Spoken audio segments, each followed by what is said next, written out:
우주 산업에서 일론 머스크의 영향력이 실제로 이제 학자로서 체감하시기에 어느 정도인지. 네, 그러니까 이분이 뭐 회사의 대표이자 경영자이기도 하지만 자기가 실제로 엔지니어기도 하고요. 실제 개발에 참여를 많이 했어요.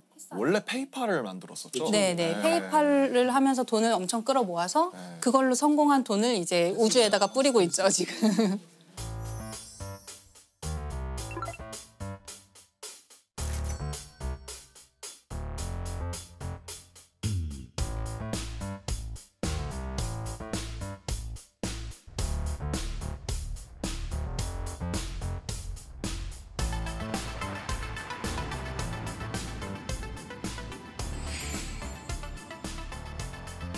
듣기로는 위성을 3,000개를 쏘아 올렸다. 네, 뭐 한 번에 막 수십 개씩 계속 쏴가지고요. 아, 그렇게 많이 돈이 많나? 돈이 많아. 그게 그 스타링크. 네, 그게 스페이스X가 하고 있는 스타링크인데요. 지구 근처에 인공위성을 엄청나게 많이 띄워서 얘로 네트워크를 망을 만드는 거예요. 지구 어디서나 통신할 수 있게 한다 이런 계획이 되게 많이 있고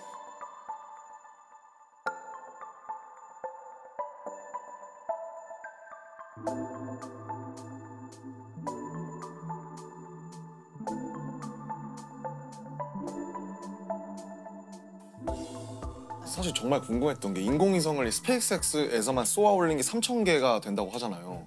궤도가 커서 그런지 그렇게 여러 국가에서 인공위성을 막 수만 개를 쏘아 올렸을 것 같은데 부딪히거나 그러지 않나요? 부딪히기도 해요. 아, 그런 그래요? 사고가 날 수 있고 그래서 어느 정도 그 밀도를 유지하게끔 그런 규칙이 정해져 있어요. 그래서 우리가 예, 우주로 쏘아 올리는 모든 물체는 등록을 해야 되는데요. 등록할 때 이제 우리가 어느 궤도로 보낼 것이다, 임무 수명이 어느 정도다, 임무가 끝난 다음에 어떤 식으로 폐기할 것이다 이런 이제 대략의 계획이 있어야 되거든요.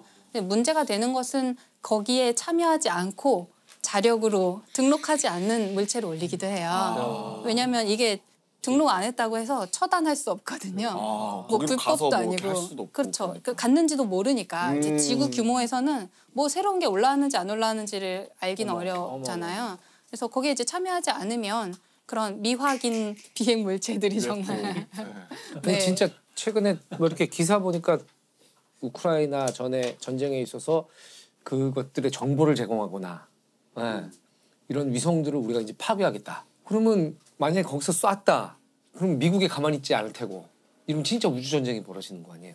그래서 그 상대방 국가의 인공위성을 요격하는 기술을 이제 많이 개발하고 있는데 큰일 났다. 큰일 났어. 역시. 스타워즈라고 그러죠. 그러니까 스타워즈네. 그거를 처음에 실험을 해야 되는데 우리가 실험을 남의 나라 위성을 진짜 요격하는 실험을 할 수는 없잖아요. 그러면 그래서 전쟁 나니까. 자국의 오래된 위성, 폐기해야 되는 위성을 자기가 격추하는 그러다 실험을 해요. 잘못 격추하면 할 수도 있고. 자기네가 이제 실험적으로 격추를 했다. 폐기에 대해서 격추를 하면은 완전히 다 없어지는 게 아니잖아요. 사실은 그래요. 파편들 쓰기. 맞아요. 그런 일이 실제로 일어날 수 있고 파편들이 굉장히 문제가 많이 되죠.